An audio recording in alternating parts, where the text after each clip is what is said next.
Hello. Hey there, Shawna and Jesse here with Unplugged with Shawna and Jesse.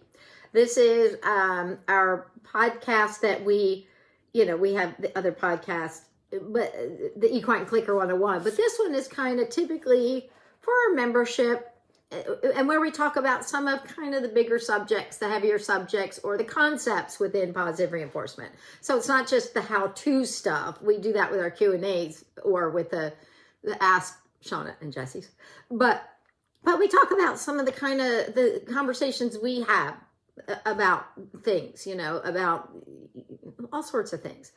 And this week is a biggie. And now and then we make our the podcast be public, and we will be doing that with this one because this week has been a really hectic couple of days of a lot of fervor going on the internet. And so we just kind of wanted to address some pieces to it and kind of our take on it, because everybody has a take. And okay, let's talk about what it is for a second. It's the United States Equestrian Federation, USEF, Horsemastership Clinic was put out there. And there was one particular piece of video. I don't even know if it's been edited, or clearly it's been edited because it's shorter, but pieces put together, I don't know. That's not really the point. So it was something that created a lot of heated debate on both sides. But what we found is everybody's on a side. You have the people that are like, well, horses are large and you have to do what you need to do. And we get that part. We get what you're saying. And it's been traditional horsemanship. And this is how it's been done. And then on the other side is like, but you can't do that. You can't. And everybody's pointing fingers and not coming together. And one of the things that Jesse and I feel really strongly about is helping to implement some growth, whatever that looks like for anybody. And I feel like both sides kind of need to stop and really try to hear the other side, because I think there's important parts to both. So let's talk about the two different pieces. So there's some, things are said that were kind of perceived as, and they were. I think I sound harsh on the horse's end. It sounds harsh towards the riders. But that's just an opinion, that and that's taken out of context. That's not saying that they're, I didn't even watch the whole thing, but it created this, people saying, no, you can't do that. That's bad. That's horrible. That's this, and really wanting to fight against that. Okay. We get that. It is steeped in a traditional way of thinking that has been devoid of true behavior, a true understanding of behavior, neurobiology, what's happening in the brain, how can we address the emotions and all those pieces, because they haven't been available to that world. They're just now becoming more available. And so there is a side that says, we have new information, let's do things differently. But yelling at the other people isn't great. On the other side, if we lose the horse sports, which we are in serious risk of, if we lose the horse sports, it's not going to be good for the horse. It's not going to be good for the industry. It's going to be a downward cascading effect. So, and what we know is you can do the highest level of anything and still have it be joy and fun for your horse. When I was at SeaWorld with the marine mammals, we got very high criteria, but they got all their food each and every day, regardless of what they did or didn't do. All their social interactions, regardless of what they did or didn't do. So why'd they do it? Because we made it fun. Yet we got very high criteria. So I think it's important to recognize that it is not meaning it has to be an either or, but it means that we maybe have to hopefully implement some new tools and get to a place where we can be getting positive reinforcement to be more understood with the show world, but getting the show world to be more understood by the positive reinforcement world. So nobody was out here to be, harsh.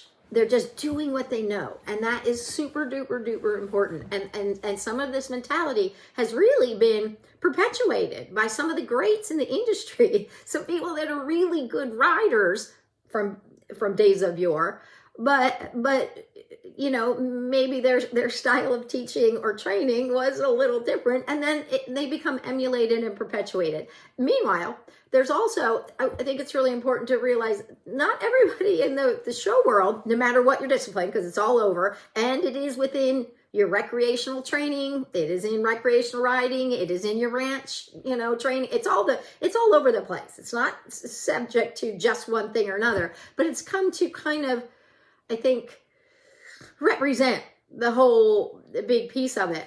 In each industry, in each discipline, in each piece of it, there's also people that are extraordinarily good and soft and really are putting the horse's emotional well-being as a higher criteria. And I think we're learning more all the time, so it's increasing the numbers that are aware that, oh, that horse is over threshold, and what can we do about it? It's starting to increase and change.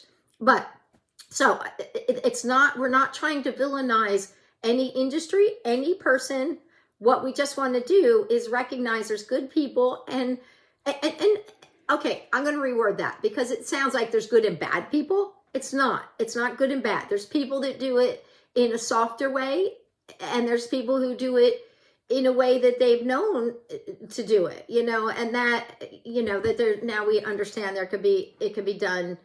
There's other tools that we can use, and it is not, and that we just talked about this earlier. It's like, just because this is how it's been done for 60 years or whatever like that, it doesn't, or even a friend of mine said before, that's the masters didn't use positive reinforcement. Well, do we still use rotary phones? No, we don't. We've moved on, and we don't even have pretty much iPhone 6 anymore. We move and increase and get better and improve as we go on. So it doesn't mean we hang on to those things as old hard, fast rules. I think that's a common argument. I hear that a lot, where people are like, well, I grew up riding with such and such, and we did it this way, and we were great, and we, we did all the things. And there's kind of this badge of honor that is held with being tough, being hard, being strong, being domineering. And like Shawna said, we don't use rotary phones anymore. We use very high-tech equipment. We've learned from we've learned what works. We've learned what doesn't work as well.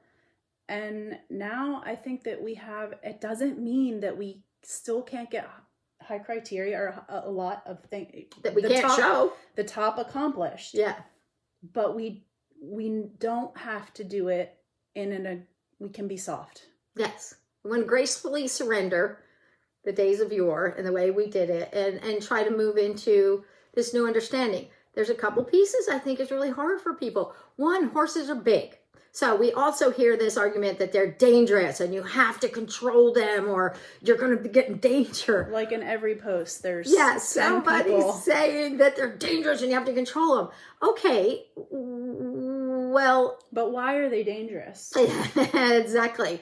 Do you know with the marine mammals, the one of the reasons we use positive reinforcement, it was far safer than with the using traditional training, even if we could. We didn't have halters and bits for anybody. So before we go too much further, for people who aren't already doing positive reinforcement or don't know you, I think you should say where you've come from. Okay, yeah, that's a good point. So for those of you that are regular followers, you're gonna be like, oh, this story.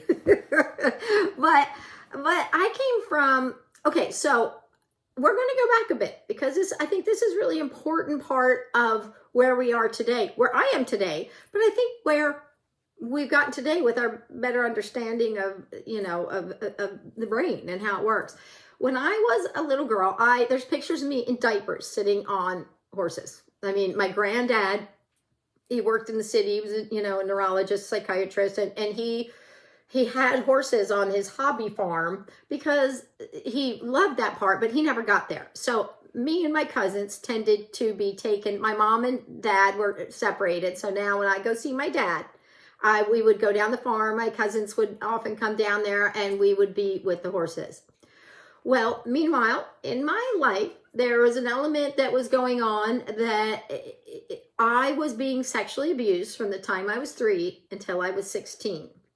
When I was 4 years old, I went to my mom, and I didn't used to tell who the players were, but I'm going to qualify this in a little bit because I think it's really important. I went to my mom at 4 and said I wanted a lock on my door, and I wanted her to kiss me goodnight last. So she goes to my stepdad, who was the perpetrator of this, and he, kowtows her and said, well, that's ridiculous. She's 4, blah, blah, blah. And so my mom just pushes it under the carpet. Now, there's people that say that's horrible. That's, that's this, that's that, that's this, that's that. I want to tell you, this was, nearly 60 years ago, not quite, but it was a long time ago. We didn't know what we know now. We didn't have resources that we have now. Nobody talked about being molested, abused, raped, whatever you want to call it. Maybe raped would be a different thing, but in a way, this was a real violation, of who I was. Nobody talked about it, so nobody really understood it. And so what is my mom going to do? Take her 2 children out on the street? No, there was not resources to go to. So in her own cognitive dissonance, in that it's too uncomfortable to believe that, she didn't believe it. She pushed it away. And so it carried on. And so what I learned as a really young girl is that I'm on my own. I don't have a mama bear there that's going to say, nobody's going to hurt you. I'm here to protect you from whatever you perceive as hurt or scared or weird, And so I didn't have that. So I didn't feel sorry for myself.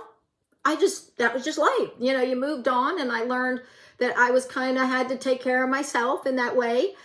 Not that I didn't have the physical things you need in life, but emotionally, and really there was a physical something I needed to not have happening, but I didn't have good boundaries, and it wasn't, shown to me. I didn't learn. So I grew up with serious dysfunction, but I didn't even know it. I didn't know it for decades. You just go on your way, and you're going on your way. And there's a part of me that did not learn how to cope with that, how to deal with that. When I couldn't change that environment, I learned it was out of my control, and I did something. I went into a state of learned helplessness in regards to that ongoing event. So I learned, I know what learned helplessness feels like. That's what I do, because I couldn't do anything about it. I did what I could. You don't have a lot of resources. And so I would just kind of check out, and so I learned to run from anything that made me feel uncomfortable.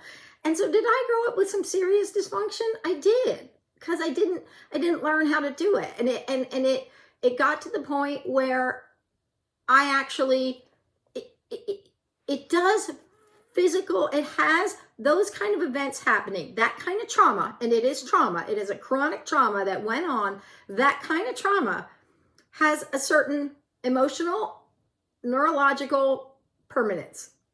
It created, neural pathways that taught me to do this way, do it that way. And so you just grow up and you deal with it. And these are my coping mechanisms. This is how I learned how to survive. And you go on your way. And I didn't know how much pain I was in. I didn't even know. I just thought, well, this is normal. This is what everybody feels. Even though I knew that my circumstances were different, I didn't feel sorry for myself. But what I do know from that is it created so much pain, that place of being in learned helplessness and out of control and being afraid and not having somebody there that's on your side was awful. It's awful, awful, awful. So now let's go back to I'm now 6 years old, going down the farm. We get the horses all the time. When we get the farm, my dad was a hippie. So we get the farm in his sob, and it was a really big farm. So we'd have to drive around in the fields, because during the week, the horses were turned out in the fields, and we'd have to round them up in the sob and get them back to the farmhouse. And then we would, do things for the weekend. When I was about 6 years old, I remember it dawning on me, they don't want to be caught. they're doing everything they can to not be caught. But then once they were caught, they were safe as could be. They were compliant. They did everything we wanted. They, children could hang on their legs. They would never go right, go left. They would do nothing wrong. And I didn't know what it was. I didn't know the words. I didn't know how to explain it. I just knew this doesn't feel right to me. And it felt very wrong to me. And I thought, I can't do it. And from there on out, I never asked for the horses to be caught for me. So my cousins would still have them done. So I'd kind of be around it a little bit, but I never wanted to impose myself on them, because that's what it felt like. It felt like we were imposing ourselves on them. And as I look back, it's because I was being imposed upon, and it was out of my control. And so I remember then, so that was where that was a defining point in my life. I had no idea this was going to be a defining point in my life. Then when I was about 7 years old, I remember standing in one particular field at the farm and thinking to myself, I don't want to be a part of any person or any animal's life unless I can help to improve their quality of life. And that is something I live by to this day. But I very quickly thought, oh, people are complicated. That's not my deal. I don't have to, I can't do that. The animals are always honest. So this is kind of where this initial kind of understanding, and I think this empathy with the horses, that I didn't even know that I had it with all animals. It was just something that, because keep in mind, none of our animals to ask to be where they are, whether it's a whale or a dolphin or a horse or a dog or a rabbit. We've chosen this for them. So we've put them in this human-centric world that we've chosen for them. So I feel like it's our onus then is to be sure that we can help them thrive in this human-centric world, and to me, that is really important, that I feel like we can help to improve their quality of life wherever it is, because it wasn't of their choice, So then I go on my way, and then I go to school and, studying marine mammal, or studying, I wanted to do field study, and then I did a field study with finback whale, and then I thought, I'm going to get it while I'm going to college. I'm going to get a job at SeaWorld on the rest of my summer, after my field study. And so I went and did that. And then the next summer, and they worked with my school schedule. The next summer, a job came up in animal training. So I tried out, and it was a summer position, and I got the job, and I was hired. And then at the end of summer, I was offered a full-time position. Then I stayed there for 10 years, and I learned how to train animals with marine mammals. So I didn't even know traditional horse training, really. I didn't even have a dog that we did anything to. So I learned to train everything through the positive reinforcement, through the marine mammals. So then I go on my way, and Elizabeth Bush-Burke of Anheuser-Busch, who was big in the Grand Prix show jumping, she gave some of us marine mammal trainers tickets to see a show jumping Grand Prix in Del Mar, because this was all SeaWorld San Diego. I grew up in San Diego. And so we go, and everybody's like, yeah, whatever, And I started going, because I recognize I really like this, but okay, so let me clarify. Did I see stressed animals? Yes. I saw mostly stressed animals and stressed riders. Nobody looked like they were having fun except two horse and rider combinations. One of them was Hap Hansen. And I remember watching them. It looked like a walk in the park. It looked easy breezy. The horse looked good. The person looked good. They did great. And so I thought, I want to do that. Now, I didn't know what posting a trot was. So, that practicality of that wasn't very strong, but it became my interest. So I had access to Grand Prix show jumpers. So I started saying, you use food. Everybody use food, positive reward, blah, blah, blah. And I heard, no, they can't. They're not smart enough. Can't do it that way. They can't learn that way. You can't, no.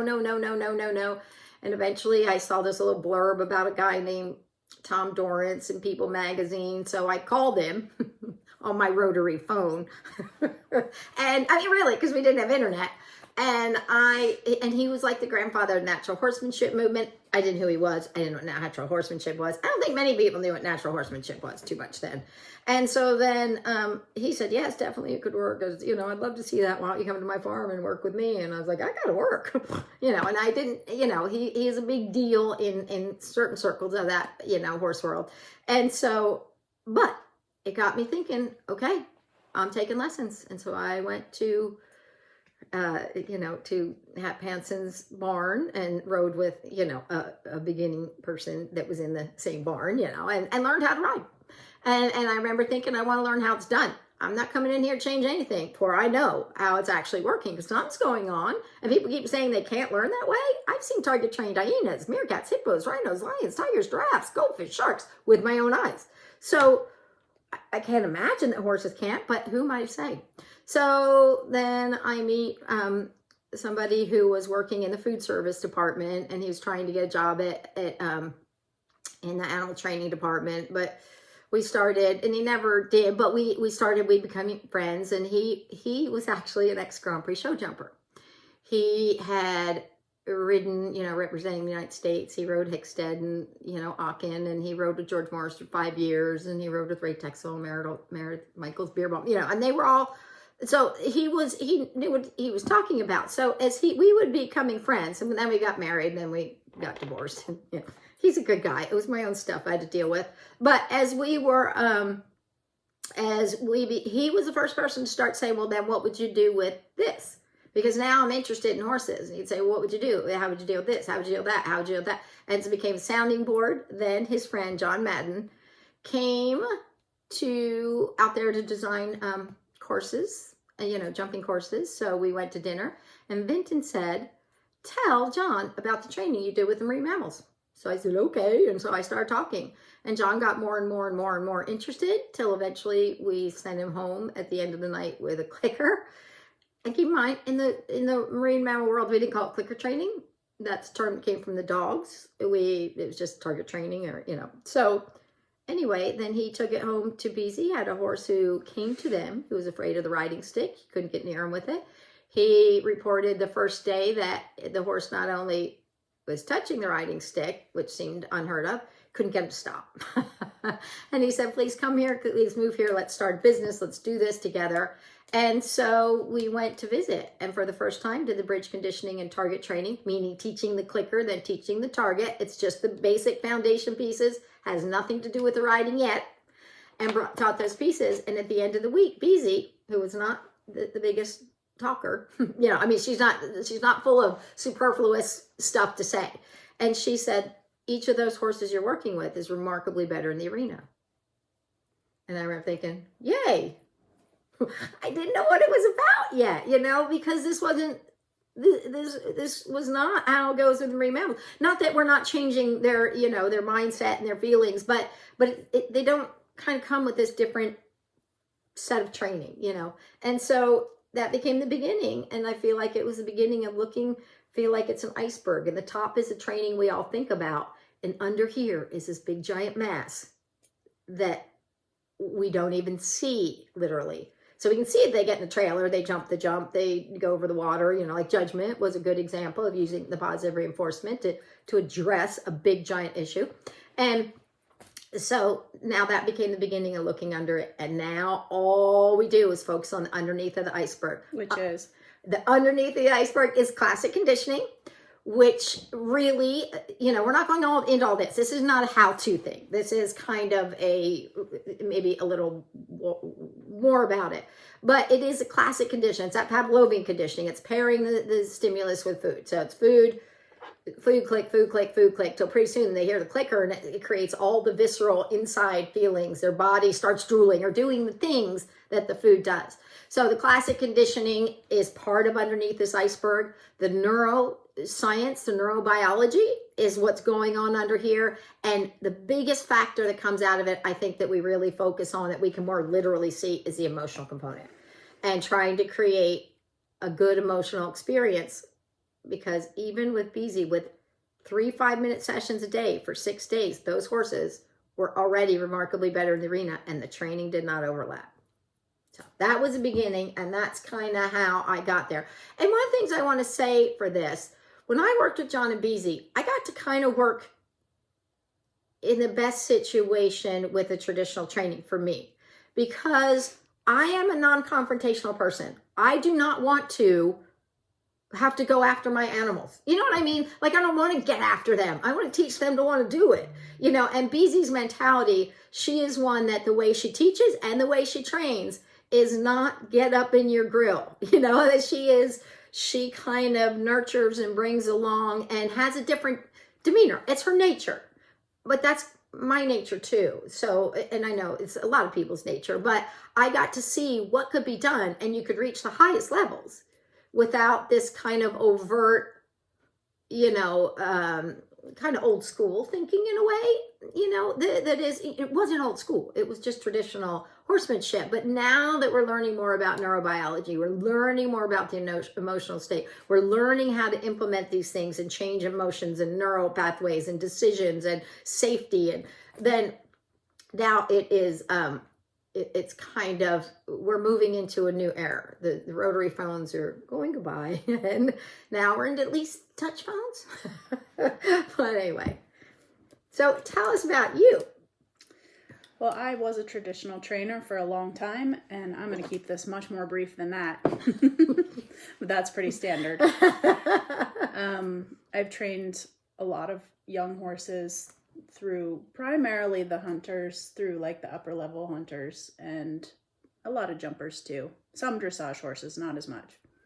But I've started a lot of horses, and traditionally, I had a horse that was struggling from a previous situation, and I was at a loss. I didn't know what to do. And again, we won't go into all that today, but I ended up trying to use positive reinforcement. I didn't really know what I was doing at the time, but long story short, eventually Shawna came here to work with me, and we ended up doing this together. And I have to say, having done it now both ways, positive reinforcement it's much easier. People think that it's going to take a lot more time. It's harder. It's truly not.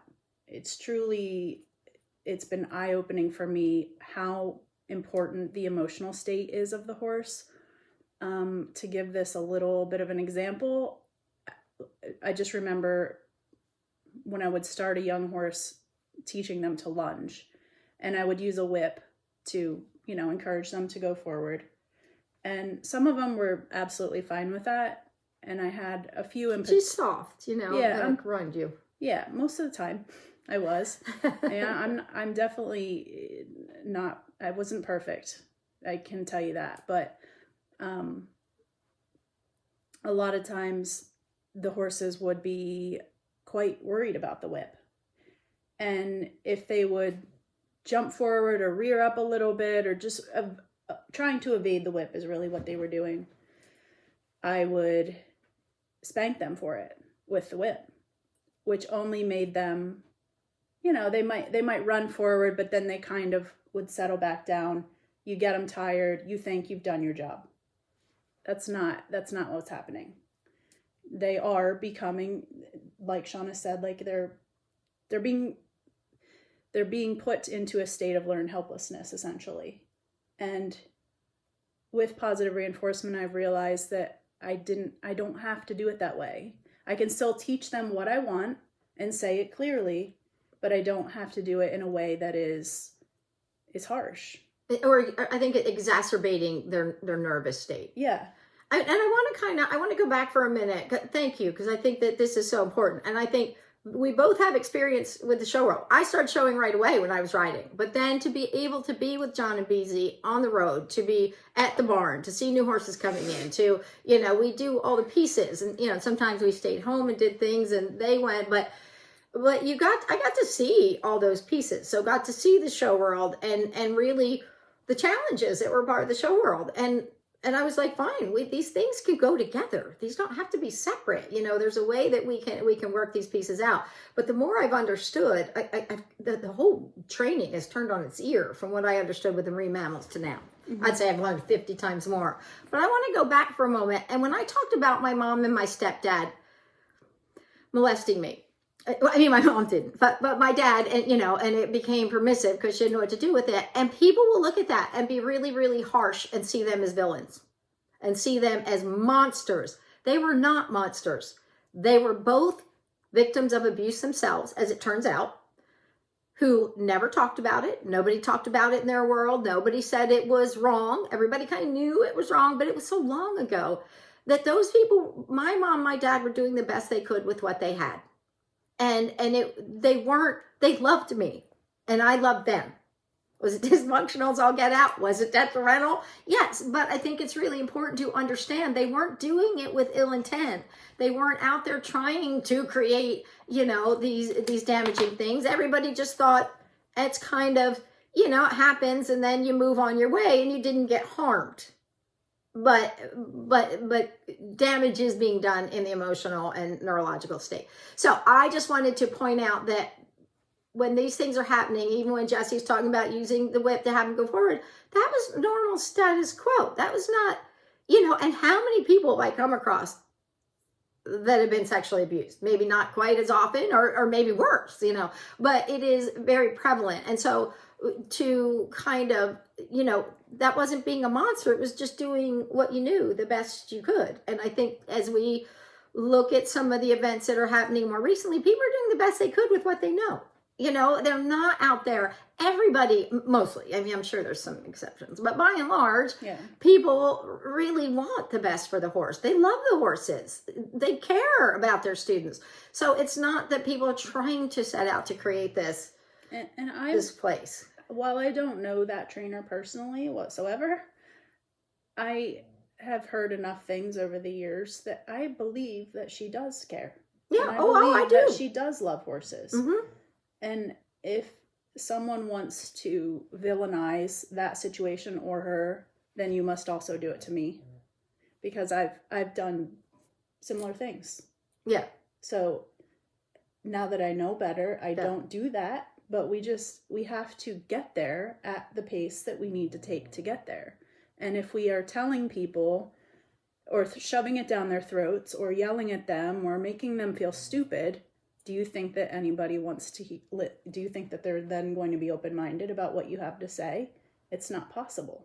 It is not. And I think that there's a lot of people out there that are newer to the positive reinforcement. So they get to kind of jump on this train that's moving and good, and then they see what they do. And I think some of them could be like ex-smokers, I did it, now it's bad, or whatever it is. But I think that people kind of this backlash sometimes that they... But the truth is, when I started going to the from the marine mammals to horses, keep in mind, I think I first saw at Grand Prix, maybe 1992. So then by the time I got to John and Beezy's, I think it was maybe 94, 95. And so now, so then I started riding, shortly after I finally got it kind of sussed out a little bit. But I've been doing this for a long time. When I started working with, and I was so fortunate to have John and Beezy. John was on board 100%. We addressed a lot of things and dealt with a lot of things and figured out how does it go together? What do we do? And I think that back then, though, to teach people, nobody knew anything about positive reinforcement. Beezy's not going to go. Not even really in the dog world yet. No, it was just starting in the dog world. So Beezy's not going to go, oh, okay, I'm going to throw away everything I know to do this. It's a transition.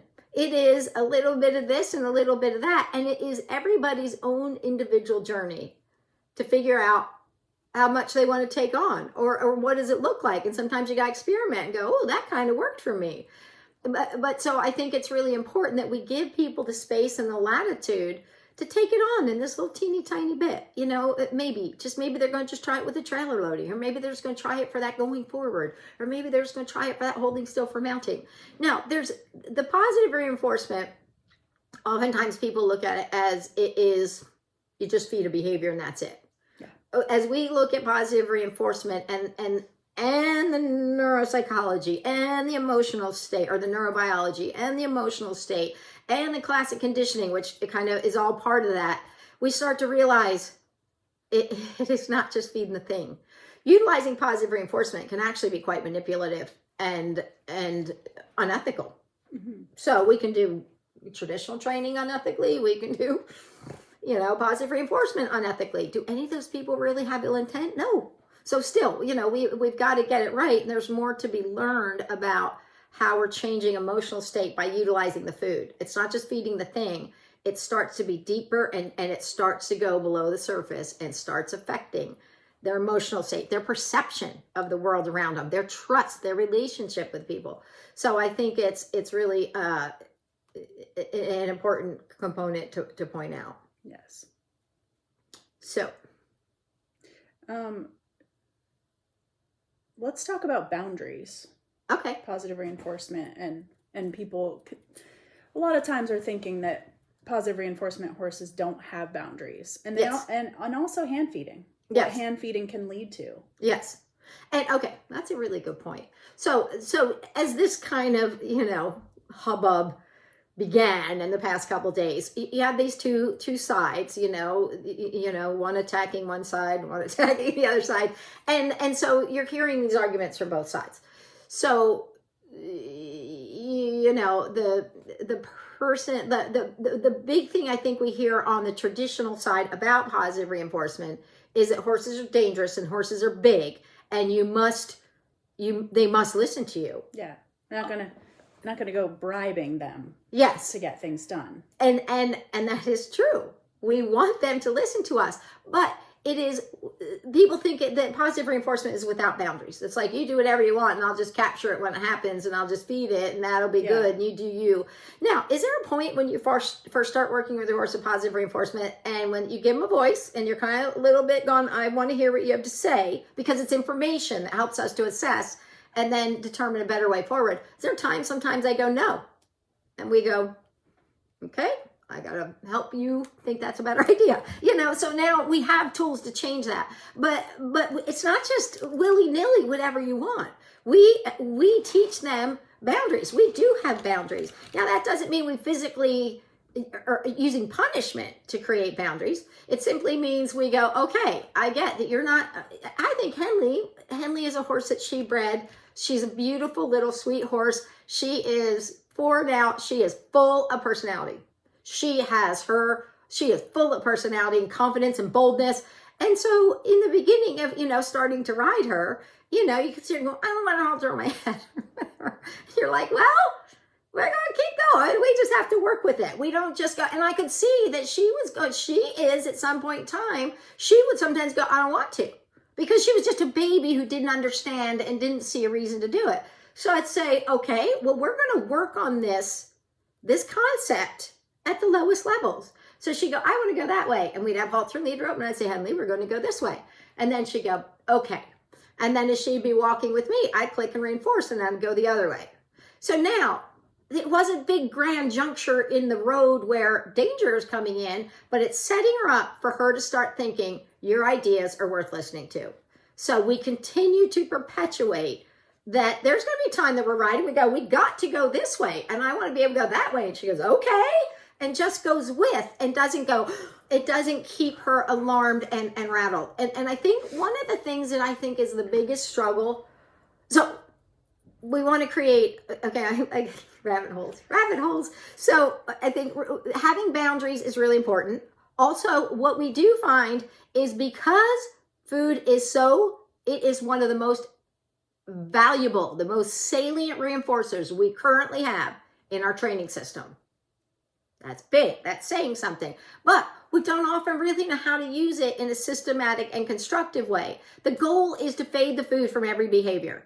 Not forever. We still use food for other things, but we want that behavior to have such a strong reinforcement history that they're like, I love canter apart. Because now it's classically conditioned. When they do it, it's endorphins and dopamines and oxytocin, and it feels all good. And so I just love doing it. You owe me. There's not this sense of entitlement.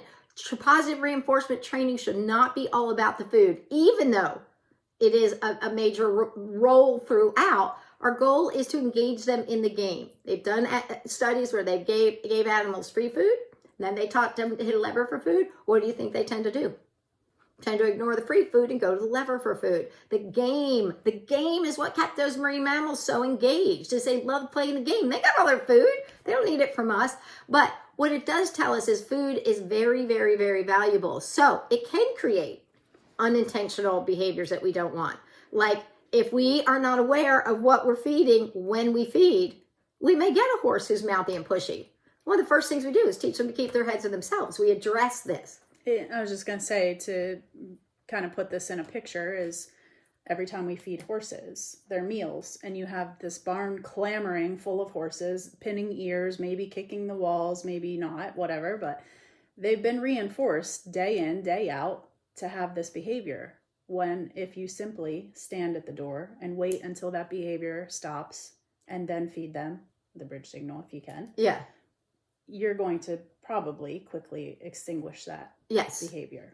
And or lessen it to a big and that's what we want. There's there's protocols in there that can minimize frustration and of all of it. Yeah, but that was really basic. Yes, but that's for kind of, we have all those tools in place. But what we want to do is help people understand why perhaps it's interesting and might maybe want to kind of look into what is great, what is good about positive reinforcement. What parts can you take that are good?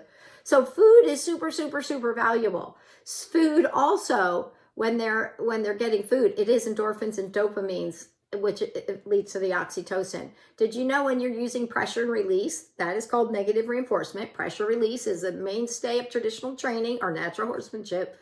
It tends to activate a very different part of the brain. It tends to activate the part of the brain that is responsible for fight or flight. So what happens in the part of the brain that is fight or flight? It's cortisol. Cortisol tends to be the predominant thing that's happening there. So now we have stress hormones happening. So even at the littlest level, if I'm like, Jessie, and she's like, stop. I'm not hurting her, but I'm nagging her. I've activated that part of the brain.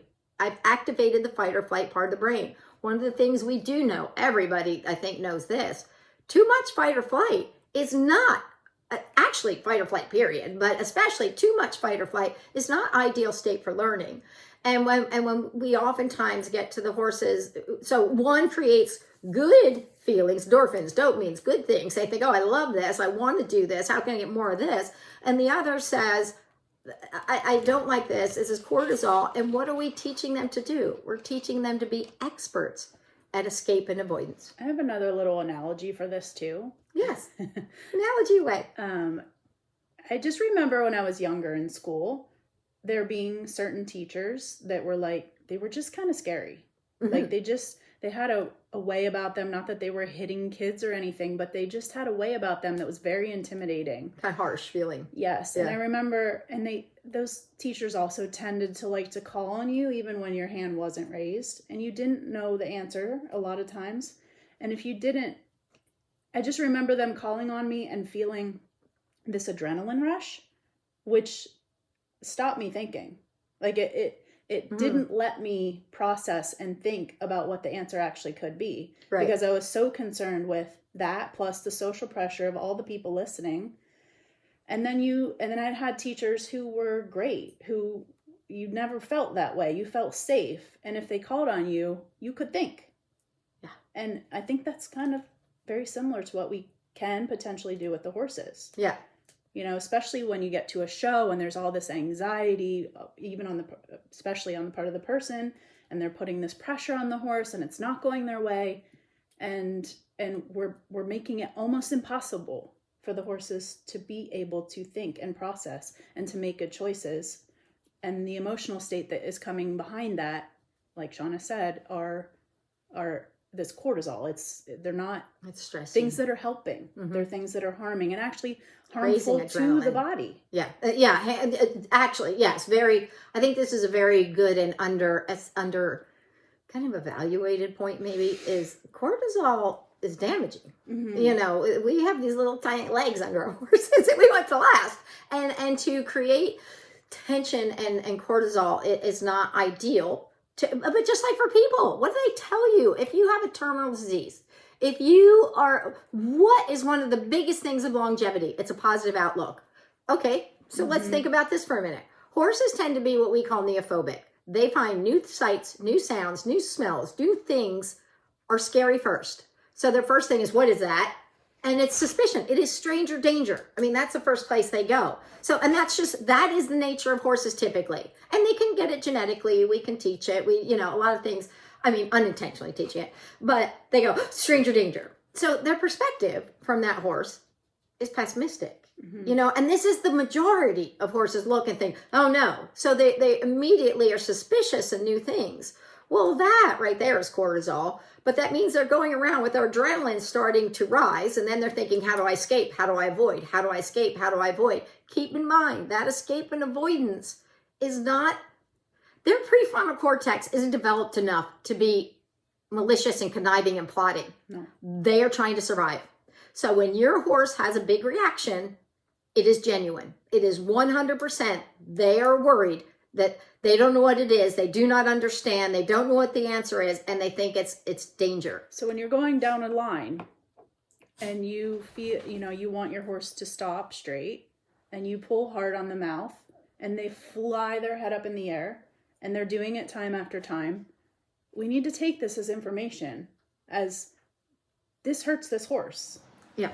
It's not that they're saying, I hate this, I don't want to do this. That's not possible from them. Yeah. They are giving us information. Behavior serves a purpose, all behavior. It's painful, and they would rather not, or whatever it is. Yeah. And so I think that we need to get to this place with horses where we are understanding there is more going on there than my horse doesn't want to cooperate. And really, the bottom line is most all of it is based in fear. Bug. Oh, what's a bug? Yeah. I was like, what is that? But most all of it is based in fear. You know, that those big reactions, even aggressive horses, it is fear turned proactive. Exactly. So now they got worried, and pretty soon they're like, it's me or you. Okay, it's going to be you. And then they learn, oh, if I do this first, I just keep it all away. So I think it's important to recognize most everything is really, these big reactions are based out of fear. It says your horse is struggling with something. When we had a horse come back to us from a training situation that was hard for her, and she was very dangerous, biting, kicking, you really had to be careful with her. No amount of me spanking her or getting after her, yelling at her was ever going to change that situation. And that's why I ended up getting hold of Shawna, because I did not know what to do. So we started to change her neural pathways with what she associated with us, and we were able to completely change. She's back to sweet. Yeah, she's wonderful. Super sweet. And I think that this is really important, is recognizing that it's really coming from fear. And so so let's put it this way. Let's say you have your little child, and you have your two children. You're taking your two children to go see Disneyland or whatever. You're taking them somewhere. So you get on the train, let's say, and you go there, and your one child starts panicking. Now they're crying and they don't understand. And in our heads, and this happens all the time with horses too, I see it all the time, we're like, it's just a jacket on the fence. Mm-hmm. It's just a thing, you can do it. But their perception is their reality. So if they say this is scary, there's no talking that is going to change this until we stop and go, okay, I hear you. Let's deal with this then. Let's find a way to help change your feelings. And maybe and so let's say you get on the train. And so the one kid's like, hey, this is great. I love this. Woo woo. Is all happy. And then the other kid starts, the noise, the sensation, the whatever, panics him. It's not rational, but you can't talk your, little child out of it. They just feel what they feel. So then you're like, okay, you little guy, let's, you don't hit them. No. You don't spank them because they're panicky. You go, because what is that going to do? It's going to make it worse. Yes, it's going to bring the adrenaline up higher, and the one safe place now is actually scarier than the train, maybe. And the next time they go to get on that train or an airplane, it's just like punishing a horse for being spooky in the corner or whatever. The next time they go to face that corner, now I'm super scared because I know that I risk getting punished in this corner because last time I did. Or yesterday I did, or a week ago I did. And now, not only is the thing that I was afraid of potentially going to get me, but my human is too. So. Yes, and I think that it's really, I just got a dog lunch up here with me. But so I think, and I think that's So, okay, so let's say you go, okay, little guy, let's comfort you. Let's find you a way. Let's play your game. Let's play the game. Don't worry about the train. Let's play our game. We're playing our game. It's going great. Okay. And pretty soon, he has a better experience with the train. And you know that you got to go home on this train in a week. Yeah. You know, so now you think, okay, I get it. This is scarier for you than I thought. I thought it was no big deal. I thought it was going to be no big deal, but it is. So now you can prepare for it. You know what I mean? So now you can go, okay. So I think that's the thing. When you get yourself in a pickle, you got to do what you can to get out of it. But adding to the adrenaline and the fear is often counterproductive. So if you kind of go, okay, let's deal with this. Let's circle. Let's come around. And then you get out of it and you think, okay, I got some work to do here. I didn't know this was a thing. And so not only that, but then when you are... A certain time of day, the dogs really come to life. It's just happened. Now that you have taken this, because going onto the train, you didn't know that your child was going to be afraid. So now you do know. And throughout the week, you can kind of talk to them about it. And I understand you can't really do that with a horse, but talking to them about it, explaining exactly what, little tiny steps, yes. kind of training steps. But now we can take the horse back, say it was the scary trailer ride. We can take smaller steps to making sure that the next time that happens, we've done little things to help condition them that anything associated with this thing is a good thing. Yeah. And I want to take this actually a step further, because this is a big goal that we work out is, anyway, ignore that. So as we go, so yeah, now let's say you got to take your child back to train. So now you're like, let's go to the train station on Monday. We're leaving on Friday, and just go there and have ice cream. And then we leave. You know, there's things you can do to build it up and change the emotions. But one of the things one of the things that I think is really important, as I said, those horses that tend to look, which is most horses, because they tend to be neophobic, afraid of new sights, new sounds, and things. As we start to kind of cognitively start to teach them new sights, new sounds, and things are potential for good, something that is salient, that they value, like utilizing food. Pretty soon, they're like, instead of going, they're like, what is that? What is that? We get them, we slowly use a target and get them a little closer and closer. And then pretty soon they're like, oh, it's no big deal. And we reinforce them. And then the next day, maybe we see another thing. And they're like, and we say, can you get, pretty soon they start looking at new sights, new sounds, new things, new situations, and thinking an opportunity for good. So now it's creating good feelings versus the scary feelings. And then this becomes changing their perspective in general. So now, in general, they don't walk around going, but instead, their curiosity is more engaged. They walk around going, what is that? What is that? So now we can, from the get-go, as we take them to a show, let's say, instead of it all being overwhelming and slipping into something called flooding, which we often try to think of as desensitization, but more often realistically turns into sensitization, we can now, in a thoughtful way, begin to break it down and help them to feel better about it. So as we go to that show, we go, okay, we're going to do some of your little favorite things. We're going to play your favorite game. We're going to have some ice cream, using the analogy of the kid on the train, until they're like, okay, this isn't all so scary. I can focus when I'm here. But a lot of times we take a horse's show and they are over threshold, and we get something called trigger stacking. So now they're like, what's that? That's a flag. What's the announcer? What's the banners? What's it, and it's just a lot. It's a lot. Stimulus. It all has their worried adrenaline risen.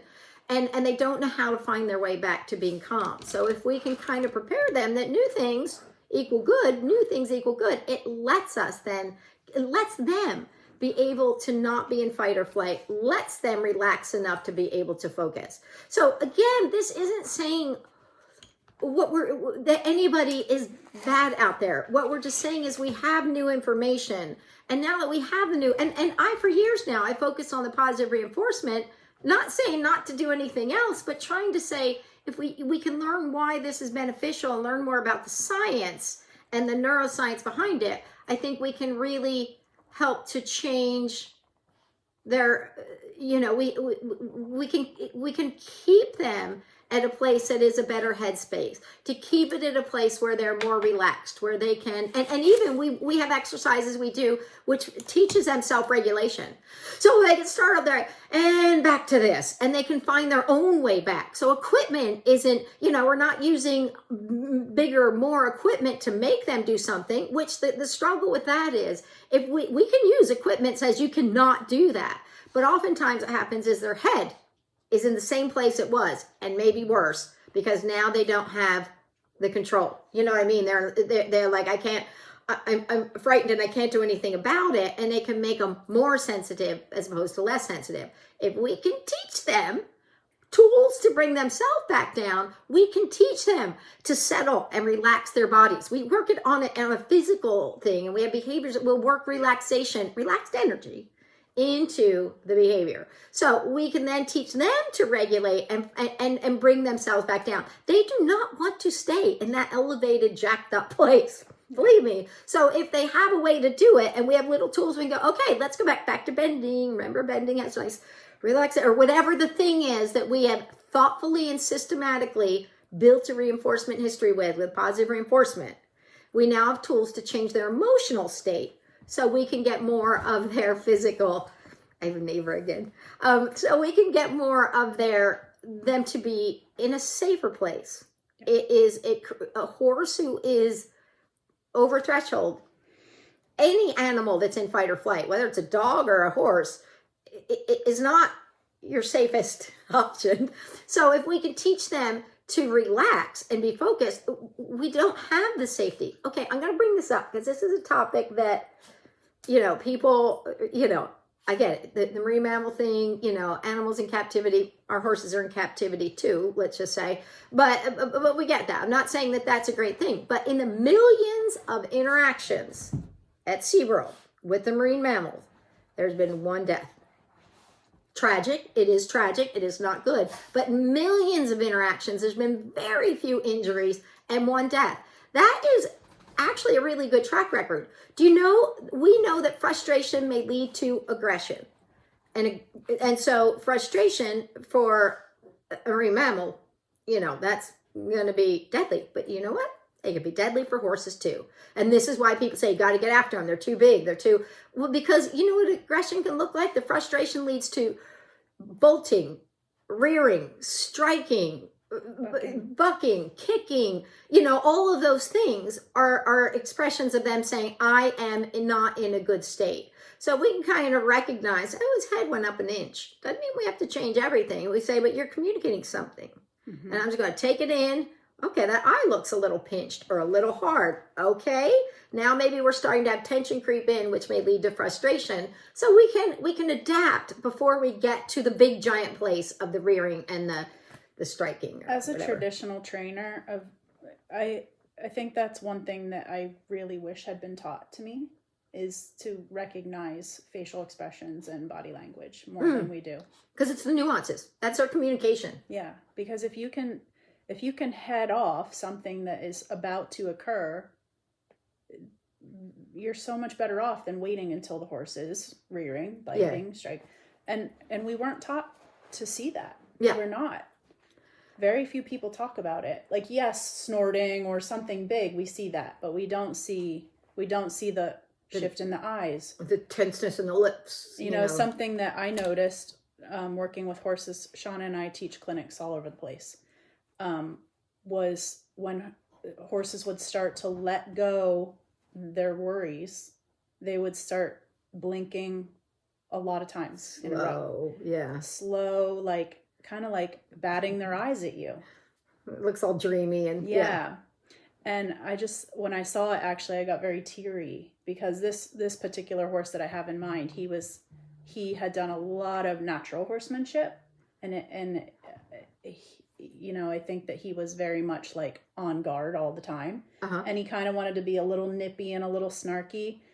And by the second day, he was like, I love you. I trust you. I know he doesn't, he's not loving me, but But that bonding is happening. Yes. The oxytocin is and I now feel like going. It was the first time he was a teenaged horse. I feel like it was the first time in his life that he was able to feel that. Yeah. And to know, to be like, oh my goodness, there's something more out there. And this is a little anthropomorphic, but it's almost like they feel heard. Mm-hmm. You know what I mean? When we go, I see you're worried. Okay. It doesn't mean we're not going to go there. Maybe we're not going there today. Maybe we go, okay, we're going to back off of this right now. We're going to take steps, and I'm going to plot me a little course of how we're going to get there slowly enough that they're comfortable. Because again, it's their reality, not ours. Yes. And so if we go, I hear you, this is your reality. So I can't just talk you out of it, but I can teach you that maybe it's something else, but let them, you know, it really needs to be in their time. Just like with the people, you don't go out there and go, you're going to do what I say. Mm-hmm. I mean, well, you know, ideally we're saying, hey, you're just learn more about the positive reinforcement and what it truly does. And really some when tools it's done to, right. Yes, because it can be done poorly. Let's just say. And there's a lot of people out there doing it. Yes. And there's a lot of people they don't have super experience with it yet. Yes.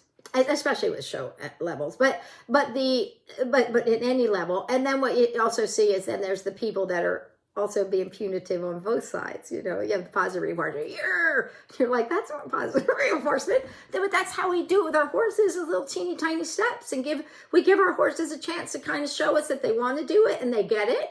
You know, so we give them a little bit of choice, and then pretty soon it's a little, you know, we incorporate more and more, you know, whatever it is, until it's more equipment or more.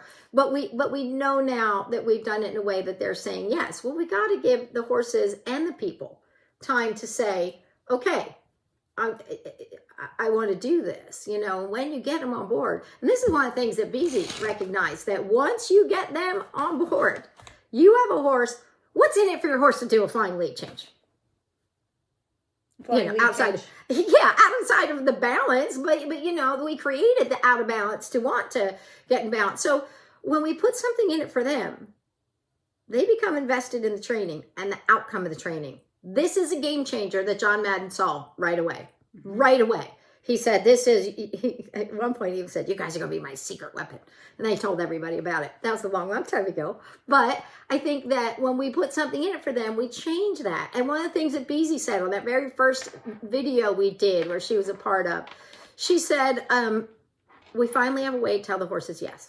Mm-hmm. Because all we've done is told them, no. We correct. When they're good, we leave them alone. And finally we got to say, yes, that's a piece. I know. It would be like saying if your mom wanted you to vacuum your floor and she would say, don't take the trash out. Don't do the dishes. And it's like this process of elimination that the horse has to try to discern from us instead of just clearly saying, can you vacuum your floor? Yeah. Yeah. And they kept saying, wrong answer. And keep in mind, when we're using aversives, which, I mean, you know, we're using pressure. When they don't get right, we apply pressure. So then they're like, okay, I don't really care for that part so much. So, and it lights up the cortisol and all those pieces. So we want to kind of keep them in that better place. But I love that, and then what John also says on that first video, which has, you know, been a long-standing thing, he said it creates heart. He said, I remember talking to Vinton all those years ago, and he said, all the best horses have heart. And I said, what's heart? Because I didn't even know, you know, I was a mammal trainer. And he explained it, and I was like, well, that sounds like attitude. And he said, yeah. But it was looked at that it was kind of a luck thing. You know, you either got it or you didn't, and it wasn't something you could create. With positive reinforcement, we actually deliberately work on creating try and heart. Mm-hmm. And that partnership that comes out of it, when you're changing the neurobiology, when you're changing the emotional state of the training, what that creates is crazy. Now, at first, a lot of times people are like, I just need this thing, I need that thing. Okay, that's kind of superficial, but you keep at it and you're going to start to change much deeper, and you're going to start working below the surface of the iceberg. And then the people change. Yeah. Like we get a lot of letters about that, or messages. I'm so soft and gushy now. You're welcome. Yeah. It's not a compliment, Jessie. But not in a bad way. Not like I'm a pushover. Not like I'm. It's an empathetic. Yeah, it's just putting myself in someone else's, whether it's a horse or a human. Put yourself in someone else's shoes before you go to the defensive or before you assign these labels. Yeah. Yeah, because everybody has their story. Your horse has a history, more than likely. Yeah. They have a long-standing thing. If you bought a 5-year-old, even you have a long-standing thing behind them. Exactly. And we have to meet them where they're at. The horse, the human, all of them. And genetics play a factor in there too. Yeah. So as much as you may do, they still can have their genetic. And you know that trauma can be passed along in the genes, or it changes the genetic makeup. Just so you're the mom. Yes, and it's so the mom could have a trauma. Now the baby kind of has this sensitivity or whatever it is. It's as well as there's trauma and then there's genetics. So there's genetics period that they got in their genes, but the trauma while in the womb can change the development of the foal and create things. So as we look at this track record that we have had of doing things one way, as we shift to wanting to do it differently, we've created a certain amount of sensitivity, I'd say. And there's a certain point we look for it. We want a horse that's going to go and be and talented and do all the things, but it's trying to balance out those pieces so that we can create, a well-balanced. We can teach those horses to love showing. That's what we're working on with Henley and Santino. We can teach them to love it. Minty was a horse I got from John and Beezy. He loved everything. Anybody could ride him with or without food. He learned it all with positive reinforcement, but they could ride him with or without food. And he was like, I'm good. He just loved it. You didn't have to feed him. He's like, I just feel good when I do this. I'm good at this. I'm good at this. And he loved it. He was soft as a feather, light as a feather. And then one day somebody got on him and their dog was coming in the ring where somebody wanted to ride him. We're like, okay. And she gets on him, and then her dog started coming in the ring, and she started riding this slight sensitive thoroughbred who was, super responsive light. She starts riding him like a reining horse, like a cutting horse. Her weight's back and forth, and she's yelling at her dog, and she's frustrated. You can see it, and she's just, the reins are all up in the air and back and forth. And if he knew that, that'd be one thing. He had no idea what any of that was. And I was a little horrified for a minute. I was like, holy smokes, you're terrifying my. And then I looked and I thought, he's not terrified. He just was like, there's an answer in here somewhere, because we taught him to be a good problem solver. So when this weird situation came up, he didn't think, oh, what are you doing? He just thought, what is that? What am I supposed to do with this? And then her dog got back out and she settled down, and I'm just watching all of this. It happened so fast that I couldn't even speak, you know what I mean? So then I just watched, and Minty just went back to normal. He didn't stay elevated, and he really kind of didn't go to that place. He just was like, okay. I'm sure he just triggered into, a general learning kind of adrenaline versus he's probably like, new stimulus. What do I do with it? But it didn't make him scared.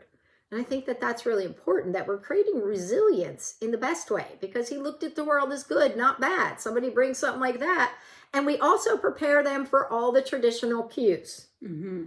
So they know how to respond to pressure, not because it became escalating pressure, but because we said opening rein, target. And then we fed them. Pretty soon you go opening rein, they go this way. You touch with your legs, and then when we say target, they're like, go forward. And we built a positive reinforcement history behind it.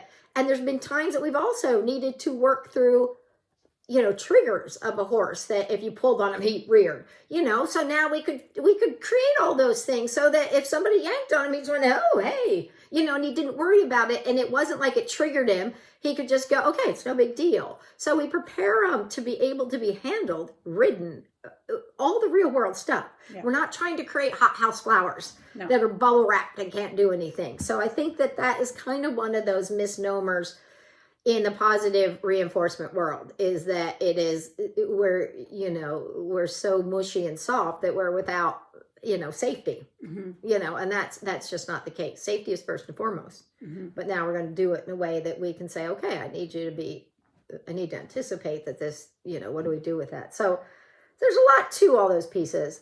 Another thing I think we need to kind of briefly talk about is the social license to operate. Yeah. Bringing it full circle here. Yeah, social license to operate is a concept, and maybe we'll delve into this a little bit more tomorrow with Doc. Go ahead. Yeah, so tomorrow we decided that this is such an important topic that we and deep. Yeah, a lot of pieces. That we didn't want to feel rushed or make this thing 3 hours long. So tomorrow we're going to also include Dr. Jenny Susser, sorry. A sports psychologist and writer. Yes. She's worked with a lot of people, and so she knows the competition side of horses. She knows the commercial side of all those pieces, and she's a sports psychologist. So she's helped big people to kind of have a shift in. I think we're going to deal with the human side a little bit more. Really, I think, because we just dealt with the horse side. We're like horse, humans, that's separate. But it is the horse side today that we really want to work about. Now, do we want to save the social license to operate till tomorrow, or do we want to touch about that right now? I think we touch on it. Okay, so social license to operate. If you don't know what it is by now, then welcome from underneath your cloud. But it is really the license to operate, and I am going to tell you right here and now, in the marine mammal industry, years and years and years ago, because it's been like 30 years since I was in the marine mammal industry, I used to go around and say, because I was as part of a big organization that had trainers from all around the world, and I used to always say, we better police ourselves from the inside before we're policed from the outside. I said it over and over and over again. And people are like, yeah, okay, yeah, that makes sense, blah, blah, blah. But nobody did anything about it. They're like, it's not going to happen to me. Right. This kind of like, yeah, NIMBY, not my backyard, it's not going to happen. And I kind of see that now. I keep saying, every clinic we close with, we need to protect our social license to operate. It is not entitled. And I'm going to tell you, the animal rights activists are hot on our tails. And people are like, they're going to start. Oh, they're already waging a campaign. They are working on their case right now. They pull all of this footage from these situations. They pause all of this bad press and put it together. Mm-hmm. And who do they present it to? Not to horse people. No. They present it to the people who know nothing about horses, and they say, this is how they all are with horses. This is how it goes. And what they do, they strike the complete 100% emotional chord. Mm-hmm. And when we see those things that happen out there, even us horse people kind of go, okay, yeah. But I'm telling you, they are hard on it right now. It was marine mammals. Look what happened there. That was, and I kept saying, and it was shut down essentially. That has changed its course. We have animals that exist there, so it started on a decline, and zoos, and now they are focusing on the horses. And I just learned this last year, but the British show jumping team sees the day when there will not be horses in the Olympics at all. Look at what happened with pentathlon. They're out. So now in that sport, but they see a day when they won't be in there at all. So this is going to be, then it's going to be showing.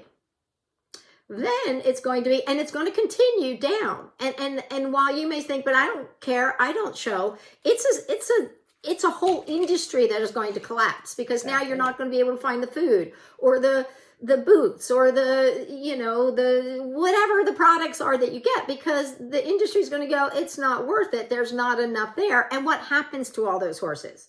So I think it is a very slippery slope, and it's a very scary and very real proposition.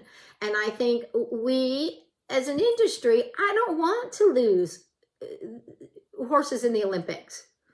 But it means we need to show that we are doing what we can to be sure that the horse welfare is more important even than our goals. Yeah. But the point with a positive reinforcement doesn't mean we can't reach our goals. We can do it. It's just going to be a little bit more thought into it, because it's going to mean having to learn a new way of doing things. And that's really scary to a lot of people. It can be a huge threat to people, but hopefully we're all growing and wanting to grow and learn more and learn how to use our new cell phones and put down our rotary phones or our Princess. Some people don't know what those trim line phones are. People don't know. That's really dating myself. What is that? It's like the phone that was kind of, it was a corded phone. You're attached to your wall and everything, but, it was kind of more advanced than the rotary phone had Oh. Anyway, so I think the social license to operate is a huge consideration that we need to be proactive on, because once it comes down on us, everything's going to look like backpedaling and no one's going to listen. We need to have examples of where we've stood up and said, we're trying to get better. We're trying to do better. We're trying to recognize that and show that we're doing it, and that we are saying, okay, we need to not do that anymore. Not in a harsh way, but that we're all trying to move forward in a way so we can protect our social license to operate, because it is real. And social media is holding our feet to the fire. And every time that stuff comes up and everybody gets on board, it's also fodder. It is adding to the fire of the animal activists. And so, and you keep in mind, a lot of those animal activists would rather see these animals dead than they would doing what they're doing. So it's, not everybody's quite so extreme, but I think we need to really realize that we can do this and in a very fun way. It can be great. We can actually make shows be a fun thing for the horses. And I think that's really important. Mm-hmm. One of the things too with John and Beezy always got horses who already liked what they did. She never got a horse that she was going to make do it, because her nature is not that. She just wanted to nurture and bring them along. So I got to see horses that really, I felt like most of those horses kind of thought, wow, shows are kind of cool, because they already had those pieces in place. Anyway, yeah, that's a little side. What else do you have to say? That's really it. I think that's good. I think that's a wrap. Okay. And tomorrow we're going to have another one. Tomorrow, the next day, I guess, probably we'll get it out. But we're going to have Jenny. We're going to talk with Jenny and some of the pieces from her, her background. And she just has a lot to offer. So, yes. And she's a good friend of ours. So we're looking forward to it. Thanks, you guys, for listening. And this is a big subject. And we ask you all to be kind and empathetic with each other. Yeah. And we don't need to fight amongst ourselves. We don't need to police each other. We need to kind of police our practices, but in a way that we can really help to generate change. And that doesn't mean by fighting and getting, from what I've seen, it only makes people dig in their heels all the more. Yeah. They might not even know why, but you start pointing fingers and accusing them of things when in their heart they didn't mean to do this as a malicious thing. They just can't even see it sometimes. Because it's been status quo for so long. So I think we just need to, with kindness and patience, all be walking this line together. Let's keep showing alive and a good thing. And let's keep out positive reinforcement to help blend into some more of the traditional practices. Yeah. There you go. Thank you, guys. Thank you. Thanks for tuning in and keep us posted. And we will talk to you later. Bye.